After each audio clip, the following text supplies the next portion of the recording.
የማይታመን ነገር ዶክተር ፋኑኤል አምራንን የፍቅር ጥያቄ አቀረበላት።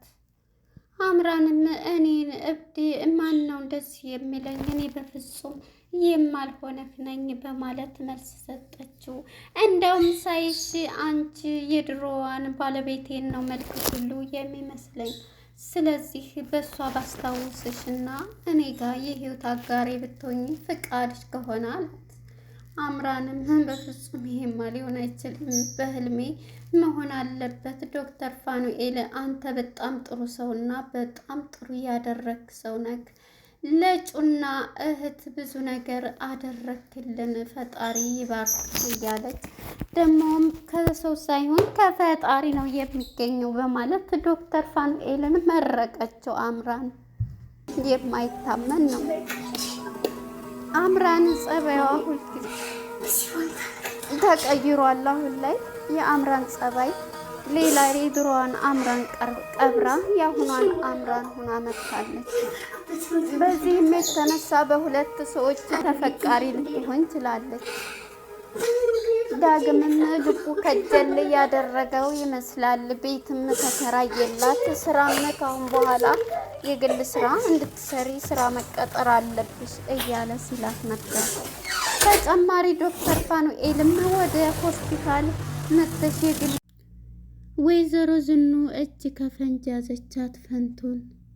የናሆምንን ፎቶ ይዛ እያለቀሰች በነበረ ሰዓት የጠረጠርኩት እውነትም ነው በማለት በሩን ከፍታ ግብት ስትልባት ፈንቱ የምትሆነው ቅጡ ጠፋት። እዛው እያለቀሰኝ የናሆምን ፎቶ ይዛ በእርግጥም ሁለቱም አቶ ለይኩንም ወይዘሮ ዝናሽም ማለት ነው ሁሉንም ነገር አውቀዋል ማለት ነው። በጣም ይገርማል። አቶ በሰንበት ልጄን አንዲት ነገር እንዲደርስበት አልፈልግም በማለት አጋቾችን እንዳይነኩት ብሎ ለጓደኛው ለታሳሪው ነገሩ። በዚህም የተነሳ በጣም ተደናገጠ። አምራንና ዶክተር ፋኑኤል ተጣመሩ። አምራን አሁን ላይ ከዳጊም ጋር ከዶክተር ፋኑኤልም ጋር ተወዳጅ ሆናለች። የድሮዋ አምራን ቀብራ የአሁኒቱ አምራን ተነስታለች። ዶክተር ፋኑኤልም የሚስቴን ፊዚካልሽ እንዳለ ባለቤቴን ትመስያለሽ በማለት የወደዳትና የሚስቱን እይታ እሷ ላይ አድርጓል። ዳግም ሲነሳ ያለበትን ማወቅ አቃተው።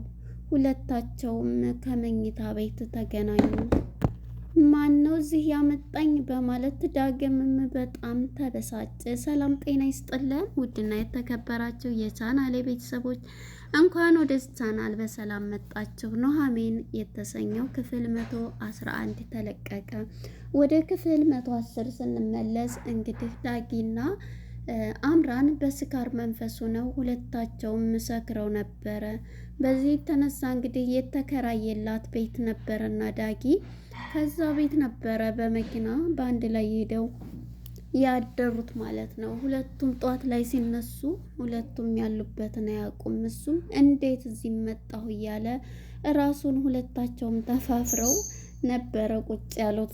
በጣም ብርድ ልብሳቸውን እንደለበሱ ያልጋ ልብስ ማለት ነው።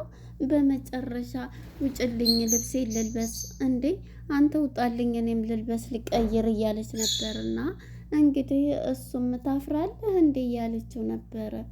እንዴ ያሁኒቱ አምራን እያለች እንግዲህ አምራንም እርግዝናውስ እያለችው ነበር። በጣም ይደነቀጣልና ይሄ ሚስጥር በእኔና ባንቺ ውስጥ ብቻ መሆን አለበት እያላት ነበረ። ለዚህ እንኳን ችግር የለውም እያለች ነበርና እንግዲህ እርግዝና ባልተፈጠረ በል እንጂ ስትለው በጣም ይደናገጣል ማለት ነው። ዳግም እንግዲህ ላይ ተርሰው ሲወጡ ማለት ነው በጣም እያወር ነበርና እሷም እንግዲህ ለእሷም ጥሩ ሀሳቢና ጥሩ እንትን ሆኗል ማለት ነው። ዳግም የወደዳት ይመስላል አምራንን። ዶክተር ፋኑኤልም እንደዚሁ ማለት ነው የሚስቱን ትውስታ በአምራን ውስጥ እያየ ነው ማለት ነው። እንግዲህ አምራን በሁለቱ ልትወደድ ትችላለች፣ እንዴትስ ቤት ተከራየልሽ እያለ እየጠየቃት ነበረ። አምራንም እንደሞም ድሮ አምራን እኮ ይሄን ቤተሰብ እንዴት አድርጌ ነበረ እንደማንቀጠቅጠውና የእነሱን ቤተሰብ ለመጣል ያልሄድኩትና ያላደረኩት የለም። ስለዚህ እንዴት ግን እኮ እንዴት እንትን አለ ያው ይምኪን አሳዝኛውም ሊሆን ይችላል እያለችው ዶክተር ፋኑኤልም እንግዲህ ከእሷ ጋር ተገናኝቶ በጣም እያመሰገነችው ነበረ። ላደረክላት ለጩና በጣም ነው የማመሰግነው እያለኝ ምንም ማለት አይደለ እኔ ለሰው እየኖርኩኝ ነው እያለ ለሰው መኖር እኮ በጣም ደስ ይላል እያለ ስለሱ ህይወትም እንግዲህ እያወራት ነበረ። በጣም ነው እንዳውም አንቺን ሳይ የሆነ በባለፈውም ላግኝሽና ላውራሽ እያልኩሽ በቃ የሆነ ህይወት የሆነ እንትን ስለምትይ ነው ሲላት፣ እሷም ትደነግጥና ማለት ስትለው አይ እንዳሰብሽው አይደለም የምልሽ ባለቤቴ ከዛሬ ስንት አመት የነበረ ባለቤቴና ልጄን ራሴ ገደልኳቸው በማለት እሷን ነው ቁርጥ የምትመስለው በማለት ፎቶዋን የባለቤቱንና የልጁን ፎቶ ይሰጣታል አምራን ማለት ነው። አምራንም እኔን ትመስላለች በማለት በጣም አዝናለሁኝ፣ ጠንካራ መሆን ነው ህይወት ይቀጥላል እያለችው ይሄ ለሚሉት አባባል እንጂ ሲኖሩት አይሆንም እያለ እንግዲህ እያላት ነበረ። እናም እንግዲህ ልጆችን ያጣበት በመኪና አደጋ ውሃ ጠምቶኝ የዛን ቀን ምን አለ ጥሜን ብቋቋም ምን አለ ባልሄድ እያለ እየለደመ ነበርና ባለቤቴን የሰርግ ቀናችንና የልጃችንን በርዝዴይ ልናከብር ነበር እየወጣን የነበር ነው። መኪና ውስጥ ትቻቸው ውሃ ላመጣ ልጠጣ እንደሄድኩኝ ትልቅ መኪና መጥቶ ተጭኖ ነው የገደላቸው በማለት እንግዲህ ለአምራንም ታሪኩን ይነግራታል። በጣም አዝናለሁ፣ በቃ ደግሞ እንደዚህ መሆን የለብም፣ አንተ ደግሞ ጠንካራ ነህ ለሰዎችም ታደርገው እያለችው ነበረ ማለት ነው።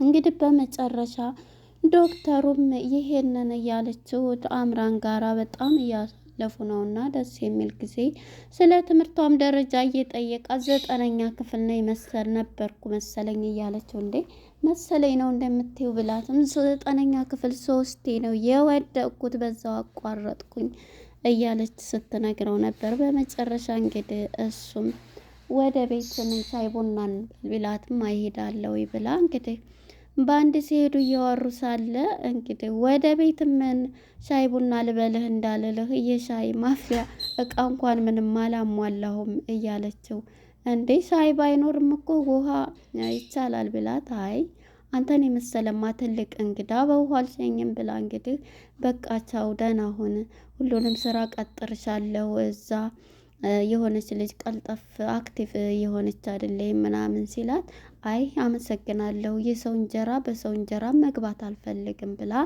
እንግዲህ አምራን ይሄን መልስ ስትሰጠው እሱም አይ ለዛ አይደለም እሷን ሌላ ስራ ከዛ ደግሞ አንቺ እዛ ትገቢና በቃ ጥሩ ተከፋይ ደሞዝተኛ ትሆኛለች ሲላት፣ እሺ አስቤበት በማለት እንግዲህ ሄዳለች። ዳጊም እዚህ ቦታ ላይ ስራ ለምን አሰሪም ብሎ ዳግም በርግጥም ስራ ወደሱ እንድትሰራም ቀጥርሻለሁኝ እያላት እዛ ናሆምም አምራ ኑሃሜንም እያሉ እዛ ነው የምቀጥረኝ እያለችው ነበር። እንግዲህ የአምራን ህይወት እየተስተካከለ ይመስላል ማለት ነው።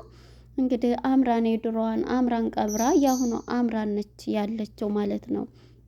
እንግዲህ ይህንን እያሉ ወደ አቶ በሰንበት ጋር ስንመጣ በሰንበት እና ጓደኛዋ አሁን ላይ በጣም እንትን እያሉ ነው። ይሄ ነገር ቢቀርብን ወይም እያለው ነበር። የምን መቅረን ነው? ያንተ ልጅ ምን አይነት ነው የሚታገተው? እስቲ የለይኩን ልጅ ምን አይነት ነው እያለ ስለሱም ሲጠይቀው እንደገና ፍርሃት ለቆበታል በሰንበትና እኔ ቢቀር እኔ በልጄ ላይ አንድ ነገር እንዳይሆን እንደውም ይቅር እንዴ ግዴታ ነው እንዴ እኛ እኮ ነን የፈለግነው ስለዚህ ቢቀርስ እያለው ነበር። እንዴ ሰዎቹም አንተ እንትን በሉ እጃቸው ረጅም ነው አለ ማን እንትን በሉ አሏችሁ ነው የሚለው። ስለዚህ አሁን ልጅህ ምን አይነት ነው እያለ እየነገረው በጣም ተጨንቋል ማለት ነው።